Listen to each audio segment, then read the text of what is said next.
Okay, what is up, traders? What's up, tycoons? Super excited for today's video, coming at you with a viewer request on Stellar. Okay, we're going to take a look at ticker symbol XLM, breaking it down on the daily chart as always.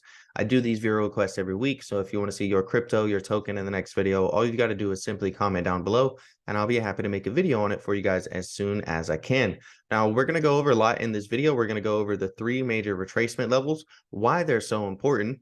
We're also going to take a look at the volume here and go over, how volume is a very useful indicator, as well as the MACD and the relative strength index, and how you can combine all of these things together to really help give yourself an edge when it comes to trading. Trading is like going to battle. It's like going to war. So you need to have the proper weapons at your disposal, and you need to know how to use those weapons so that way you can increase your odds of success on the battlefield. So we'll jump straight into the video. Smash the like button, subscribe to the channel if you're new, and we'll start off here with our three major retracement levels. Okay, so those are going to be the 61.8%, the 50%, and the 38.2% levels. You use these to spot trend continuation or trend reversals. Nothing moves in a straight line down or in a straight line up. Instead, rather, what you get is you get a move down retracement continuation lower, or a move up retracement continuation higher. That's your trend continuation. Now you can spot reversals when you break through those major retracement levels. So if you move down, retrace, consolidate a little, and then break through those retracement levels, you can spot a potential reversal. Now let's take a look at how this has worked. So over here, we had a high, we connected it down here to our low, we had the move down, we retraced up to our 38.2% retracement level and then continued that trend. Now you can use these in combination with a few other things. In this case, we had a couple chart patterns, all right? So initially we had a rising wedge right here. This is a bearish chart pattern. We got the breakdown of the trend line here indicating a downwards move. And then we put in a bear flag. Okay, so our bear flag is going to be this right here is our flag pole. And then the flag itself is this sideways channel, really absorbing that rapid move to the downside. Once you break below this channel, you can expect a strong move to the downside. So we combined our, Fibonacci's right here along with the bearish chart pattern, and it gave a good short signal as well on the MACD. So let's look at the MACD real quick, because you can also use this to spot entries and exits. What you're going to pay attention to is this red line right here. And once you see it crossed below, that's what would be known as a MACD exit signal. So really we had a combination of about three things right here telling you to, potentially take this short, or if you're in a long position, to protect your trade and perhaps get out of that and close that position. Now, let's break down some of the recent price action and take a look at what we have right now. So again, we can use the MACD to really help us out. So, you see we started this rally, and a lot of crypto really has been rallying since the beginning of 2023. Well, if you take a look here, we got a nice signal on the MACD where we got a crossover. Okay, so we were trading below and we crossed up above. That's your initial one entry, right?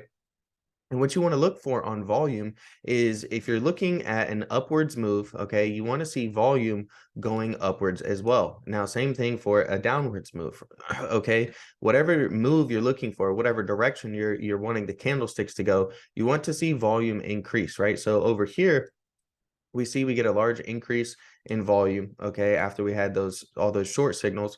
We're starting to get some long signals here, and look what happens. Volume is in our favor. So price is going up and volume is going up. That indicates a strong trend. We get a small pullback and then we continue up higher. But look at where we're at, guys. We've been battling our three major retracement levels, specifically the 50%. We have not been able to get above the 50% and really touch the 61.8% level. So those are still going to be some very strong resistance levels. Okay, if you take a look, right, we tracked our move down, retraced, continued lower. Now we have a new high. Okay, so we connected our new high to our new low down here. You see we've had this strong move to the downside. We've retraced, and until we break through those retracement levels, most likely we're going to continue the trend. Now that's not to say that this thing has to continue the trend. Remember what I said about reversals. If you come up, retrace, and consolidate a little bit, as we're doing, okay, you have the potential to break out past those retracement levels and potentially hit our bullish price targets that we have up here to the upside. So pay close attention to these resistance levels. They're going to be 0.0933 and 0.0988. We need to break those from resistance and flip them into support, so that way we can potentially hit our bullish price target of 0.106 as well as 0.113. Now over here, if you notice, we have some more retracement levels. So again, it's not only used for resistance and for downwards trends. Okay, so we see that the longer trend is down. All right, but here on a short-term basis, we've been putting in higher highs, right? We were putting in a high, a lower high, a lower high. Well, now we've got a high, we've got a higher high, and then we've got a higher high again. We've got a low, a higher low, and a higher low. So on a short-term basis, we do have a small uptrend going. So if we can hold above these levels, then we're still in healthy retracement territory to continue going up higher and potentially hit those bullish price targets. So I gave you guys the major resistance levels that you need to pay attention to. These are going to be the major support levels, all right? 0.086331, 0.0832, and 0.0801. If we can hold above these levels, we have the potential to continue rising upwards. But if we come down, consolidate, and then break through these levels, that's when we could be seeing a reversal to the downside of the shorter trend and a continuation of the longer trend, which has been bearish. Now, there was a couple signals, right, that maybe we could be pulling back. So, just as we use the MACD for entry signals, if you take a look here, the red line crosses below this blue line right here. All right. And what do you see? We end up getting some downwards pressure and some downwards movement afterwards. That's why I like using the MACD. It's helpful for spotting entries and exits. Now, if you look at your RSI, this is your relative strength index. It's going to show you the relative strength of a token at its given price. And what we're doing is making a high and a higher high. So clearly, we're in an uptrend at this point. But if you take a look here, what we've done is make a high, a lower high, lower high. So we were actually in a downtrend on your relative strength index. That's a bearish divergence. It's an indicator you may see some bearish activity as you're making higher highs on the price, but lower highs on the relative strength.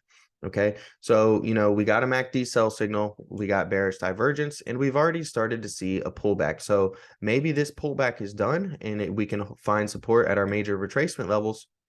If we take a look at the volume, remember what I said, you want volume to be increasing in whatever direction your trend is, right? So when volume was going up and the price was going up, we were in a strong uptrend, we got a pullback and we continued higher. Look at what's happened. Volume has started to die off now and we've started to move down. So what this indicates is that this hasn't been a downwards move supported by volume, whereas this upwards move was supported by volume and indicated a strong uptrend.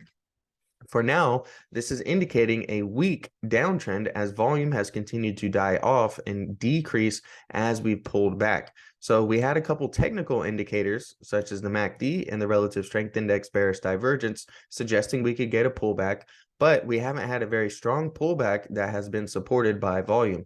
So that leads me to believe that as long as we can hold above these support levels, we do have the chance of hitting those bullish price targets. But if we really start to see volume break out and pass this trend line essentially, and we break our major support levels, then most likely, again, we're going to come down, get that shorter term reversal and end up retesting some of our previous lows. Now, that's it for today's video. Hopefully you enjoyed it. And if you did, smash the like button, subscribe to the channel if you're new. Don't forget, I do these viewer requests every week. So all you got to do is comment down below and I'll make a video for you as soon as I can. With that being said, I really appreciate you making it this far. If you did, you're really probably going to enjoy one of these next two videos as well. So make sure to click on one of those.